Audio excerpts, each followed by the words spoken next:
Well, Happy New Year, Karen. I'm guessing you had a Bolivian Christmas too? You know, Sueño doesn't really get into the holiday spirit the way most people do. Another day, I was driving him around Pucara, and he had me stop on this hill out of the middle of butt-fuck nowhere. And he shows me these blueprints for his own mausoleum. I don't know, I guess he's planning his fucking legacy or something. But anyway, the mausoleum, it's fucking epic. And I'm like, Efe, that tomb is fit for a goddamn king. And Sueño turns that gigantic fucking head to me and says, completely straight-faced, cold as stone, Ricky, that's a tomb for a god. Can you believe the megalomania on this guy? He just wears it around like a hat. Like it's no big deal that he thinks he's a fucking divine being walking among the goddamn mortals. I don't know, kid. My mother always told me I should be more confident. Maybe I should take a page from the big dog's book, Grow an Ego the Size of Russia. I bet you'd like that. I'll roll up into an RP. I don't know, have you rearrange the furniture to fit my divine design. But the mausoleum is gonna be a big construction project, and fucking artisans and craftsmen and, you know, guys who know stuff are making all this expensive replica shit. Or maybe he's gonna start importing art. Anyway, stick a pin in it. I'm just saying, this big project in Pucara is something you want to have on your radar.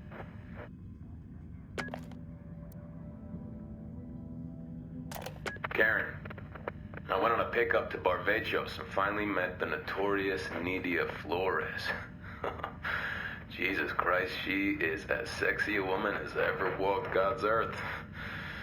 She reminded me of my brother's old girlfriend, Marisol, who was like, when I was 16, she was, oh man, she was even hotter than any girl I could think up in my teenage hormonal brain. That's funny though, because to Sueño, this guy, he talks about Nidia like she's some saint in his whole unholy pantheon, right? But Nidia, I don't know if it's because she's afraid or because she really wants to please El Jefe.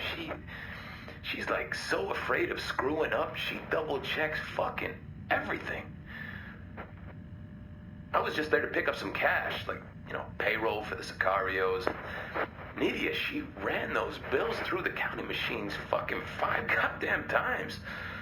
Some of the Sicarios I rode back with, they were gossiping about El Boquita being the father of Nidia's kid, Valeria, which I didn't know. Did you know?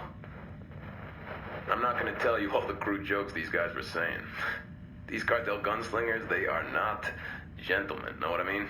Real animals. But Nidia, whew, she must have been the drunkest girl on spring break to let fucking Boquita be her baby daddy. I don't really see that happening any other way.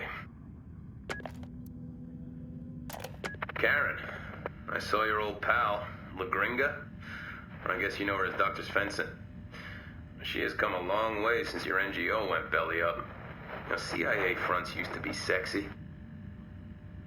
Yeah, during the Cold War, the State Department used to send ballet companies into places like Italy and Japan. Places that weren't exactly enemies, but weren't quite allies. Ballet, man, like with ballerinas and those pointy shoes and everything. And if you'd done ballet instead of bringing biochemistry science types to Bolivia, well, we wouldn't be dealing with all these advances in cocaine technology. La Gringa told El Sueño she'd have a new state-of-the-art coke lab up and running, but I'm thinking she's promised El Jefe more than she can handle. She's about 2 weeks behind schedule, and she is looking stressed out. You know, her hair's all in knots, not bathing and stuff. I mean, she is scared shitless of El Sueño, so my money's on her having something to give him on her deadline. But I also know that you don't have real warm feelings for this chick, so if you want me to make sure she misses that deadline, I am capable of a little bit of sabotage. I'll talk later. And make sure those kids in the activity have their March Madness brackets finished.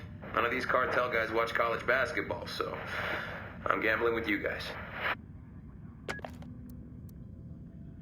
Karen, we have got some fucked up friends. I just expected Pacatari to give me some chicken feet to give to El Sueño and El Moro. But that bastard discarded Amaru, the damn founder of their fucking rebellion. You know, I gotta say, it's a smart play. With Amaru gone, Pacatari has no rival for the leadership of the rebellion. Authority of their group was always split between the two of them, but now there's nobody left to disagree with Pac. Giving Amaru to the cartel, the old man dies a martyr, and Pacatari keeps his hands clean of any of the bloodstains. But yes, that bastard Pacatari is using me, but hey, Amaru was always the one who didn't want to work with us Yankees. Should be a hell of a lot easier getting the rebels to cooperate now. Just checking in, Karen. At an outpost in Benegas, we played host to a squad of Unidad troops who just tussled with some rebels. The rebels have been smart, picking off a couple of troops, making the soldiers chase them a little ways, then picking off a couple more. 2 or 3 rifles can do a lot of damage that way, especially in terrain as rough as this. Those hombres who don't get shot get beat up by the landscape. You know, Unidad might be looking rough right now, but I don't see these rebels reaching any kind of victory without a little bit of conventional warfare. It'd be nice if the U.S. could step in and lend a hand, but these days it takes a lot for America to put boots on the ground. It'll take theater. Something really dramatic with an all-star cast. If something like that happened, something that could get the attention of the news crews, then you might see some American troops in Bolivia.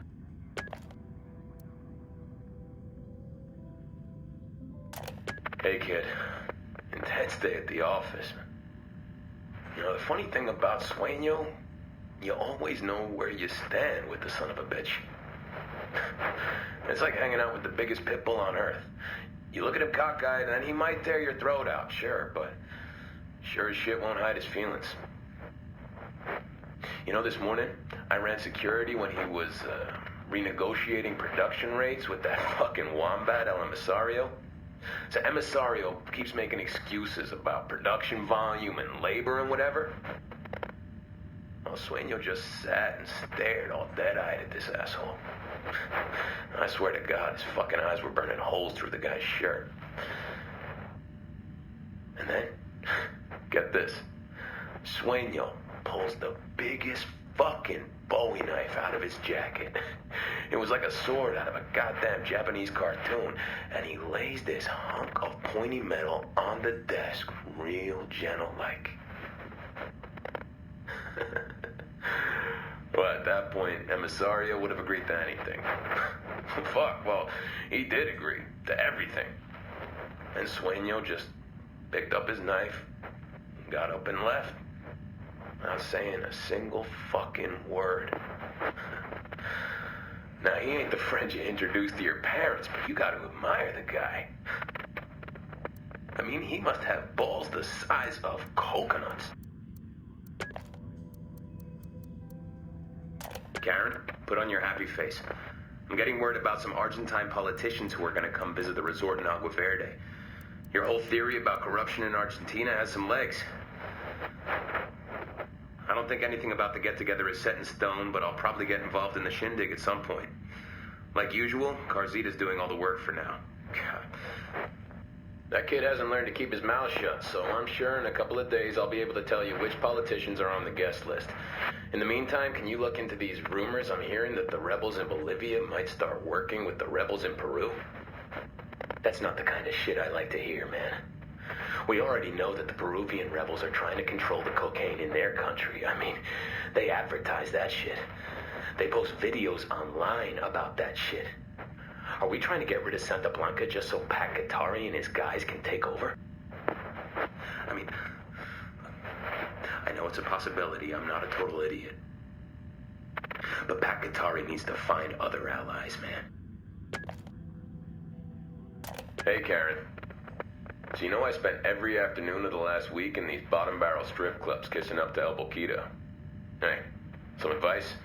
When a strip club offers you a free steak lunch, don't order the food.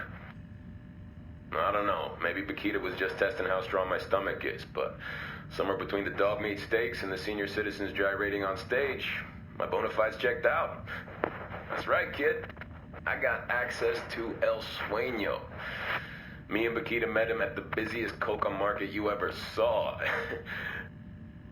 And man, when the hell did God start making Mexicans this fucking big? I swear. The guy walks sideways through garage doors. Now listen, I've only met him the once, but I think El Sueño likes me. I went with that cover legend thing. You know, the one where I'm a contractor hired to guard oil pipelines and, try to make some more cheddar and shit. And he liked that I could talk the talk about Santa Muerte, too. And guess what? On the spot, the big dog asked me to be a Santa Blanca lieutenant. And get this, he doubled the pay I was asking for. So congratulations. We got our foot in the door. Karen, I got no word on Antonio's stash house or any of his transit points, and I would appreciate it if you would stop asking me to go over to Mojocoyo. Whenever I see that bastard, he makes me do a line with him, and by a line, I mean a pile of coke the size of a fucking French baguette. I'm too lightweight for that shit. I keep this up, I'll be as paranoid and as sweaty as that motherfucker. Antonio hits his wife in front of other people. The guy's basically out of control, but the blow has got him so goddamn paranoid, I don't think we'll ever find his stash house. At least not this way.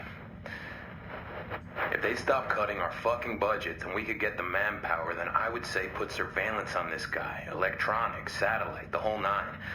Antonio is a hard target. Going at him all casual like he's just gonna open up and share his secrets with me? That's a fucking dead end. Hey, Karen, you tried these Bolivian buñuelos yet? They're not round like buñuelos mexicanos. Here, they poke these little holes in the middle of the dough. I guess so they cook faster. I mean, I like them, but Bakita is fucking addicted to these things. There's this little bakery in Huertas that I swear to God, Bakita keeps this bakery in business on what he eats alone. You'll think I'm crazy, but I really like this fat bastard. I mean, he really is a goddamn genius at smuggling.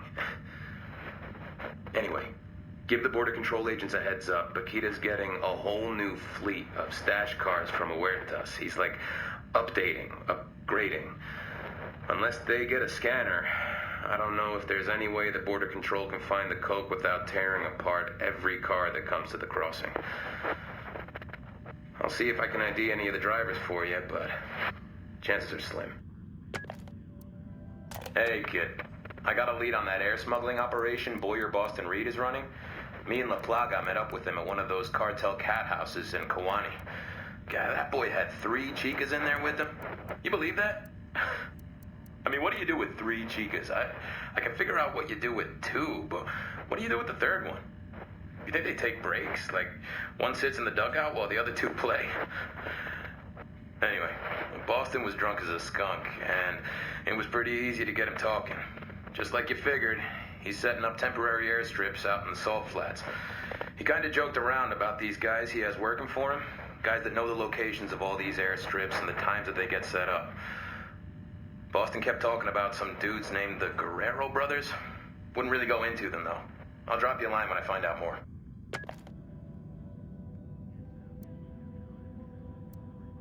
Your father is well? Sí, gracias. I wanted to ask about Sandoval. I deal with him occasionally. I've heard that lately he's been acting strangely. Drinking more short-tempered. You know as well as I that working with El Sueño can be stressful. Sandoval is becoming dangerous, violent. I thought that with your resources... Gonzalo, it is not my place to be involved this way. If Sandoval becomes a problem, El Sueño will take care of it himself.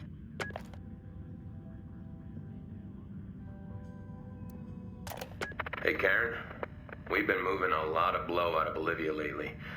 I mean, the cartel sent about 5 tons to Sao Paulo last Tuesday. You know, my share? Something like $2 million. I'm getting really fucking rich here. And with our chain of command giving fuck all about my welfare, I have to keep reminding myself why the hell I'm doing this. When I was 16, my brother Pete OD'd on H. Choked to death on his own vomit. It's hard to explain the feeling to a person who doesn't have a big brother. It's like the ground beneath your feet just disappears.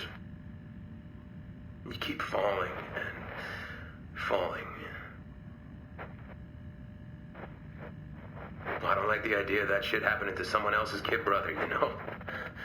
Talk about motivation, huh? Like a wish on a star for all the good I'm doing. Or harm, really. I mean, myself, special fucking Agent Sandoval, I am personally responsible for putting tons and tons of cocaine on the street. And nobody bats an eyelash. It's crazy, huh? I mean, imagine if a counterterrorism agent set off a bomb on American soil. Would anyone give a shit then? What keeps you going, Karen? You're not one of those pantsuit career types, so if you believe in fighting the good fight, you better find yourself some real motivation sometime soon. You gotta have some real fuel for this game. Hey, Karen, I know my station chief in Buenos Aires got the launch dates for those drug subs. You want to hear the stunning results of all our intelligence work? Squat. Nada. Nothing. My cartel contact in Florida tells me that the submersibles arrived with no problems except for a couple of dehydrated crewmen. Either that fat fuck the station chief sat on the info or the goddamn Brazilians let the boats through. You know, would it hurt for somebody in our government to remember that loyalty is a two-way street? I mean, fuck am I taking these risks for? And to top it off, I helped smuggle 200 fucking kilos of cocaine into the US of A, and I got paid very well for it. I mean, shit. Am I corrupt? Or am I just doing my fucking job? The end-user certificate will be good. The officials are in Sueño's pocket. My pocket. Are you shitting me? You want me to put German rifles in the hands of Santa Blanca? No, kid. I want you to put German rifles into my hands, so I can get some credit with Sueño. And what? We track the serial numbers? Why would I do that gun-walking shit the ATF does? Giving the cartel guns does nothing for my problems. But we're not giving guns to the cartel. I'll deliver the shipment to a depot that the rebels know, someplace weak that they can hit. Then the guns that Santa Blanca pays for become the rebels' guns. Now that's a plan I can get behind. I've got 100 rifles in the warehouse of a shell company in Greece. I'll ship them legit to El Alto, but you'll have to figure out how to get the Connex south. Hey, Karen. Just checking in. Not much new to tell this week, but that Santa Muerte priest guy, El Cardinal, oh, he's been real agitated lately. Smoking like a chimney, you know what I mean? I don't think he likes that La Santera lady very much. That's more than off his politics. I mean, I do think she's trying to edge her way into his territory a little bit. Like, maybe she's writing more of that Santa Blanca Bible than El Cardinal wants, but honestly, I get the feeling that this guy is really creeped out by La Santera. I don't have to tell you. In this crowd, well, in this crowd, if you're creeping people out, then there has got to be something really wrong with you. I can look into it if you think I should, but I think it's more to do with the religion stuff, less to do with the drugs. What's up, Karen? Thanks for that intel on the rival cartel. A bit of misinformation, all that cloak and daggery stuff, it helped out with that Sicario El Jefe made me interrogate. And I'd like to say that my afternoon with Yuri and Polito was the first time I'd ever enjoyed hurting a prisoner, but well, that'd be a lie. I won't pretend I feel guilty about it, but it's not something I advertise. I feel like we can be the bad guy just as much as we can be the good guy, you know what I mean? Like these two lovebirds, for all that bad shit they're capable of, they are just as capable of doing good shit. And they've got this reputation as total psychos, which, you know, they probably are, but most of their interrogation methods are textbook, straight out of the manual from the School of the Americas. And the rest of it, all that kinky shit Polito says he got out of some sexy French novel called Story of the Eye. Look, I'm not defending them. I'm not. I'm just saying that they're not creative. And if they're not thinking up wacky pit and pendulum type stuff, and if they are able to be as in love as they are, well, they can't be like pure evil.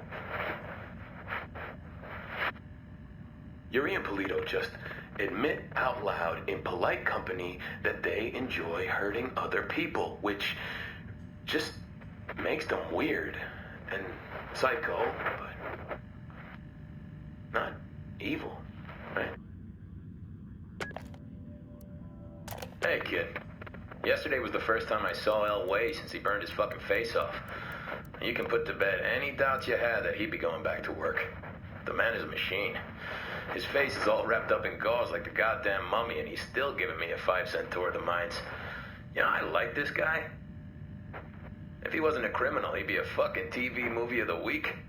His face burnt off, and just a couple of weeks later, he overcomes diversity to run a pyrolusite mine. We gotta keep an eye out, though. Always gunning for revenge on this Unidad officer he blames for blowing his face up. You know, at the mine, after getting a whole lot of sideways glances, I realized that all these miners knew who the hell I was. I've been around so long that all these Bolivians think of me as a cartel buchan. And, you know me. I try to be a nice guy, a friendly guy. These miners, they were acting like I was walking around with a gun pointed at their heads. It's kind of weird when everybody you look at is scared shitless. Makes it harder to remember that I'm secretly the good guy.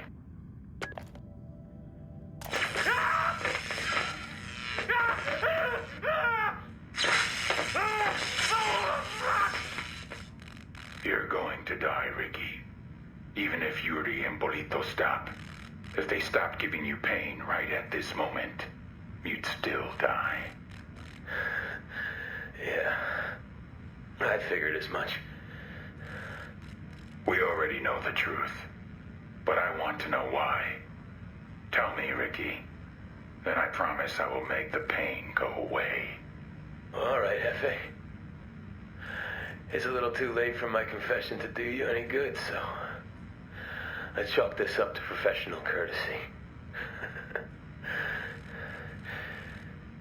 It was me. I blew up the embassy in La Paz. You blew up the U.S. Embassy in La Paz? Yeah.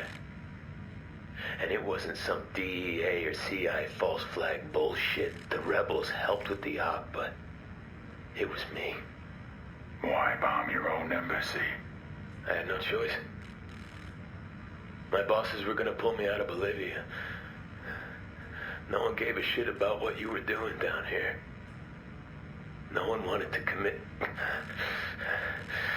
any resources to stopping you assholes. I needed them to pay attention. And for that, I needed theater. And people don't pay attention in the theater unless somebody dies.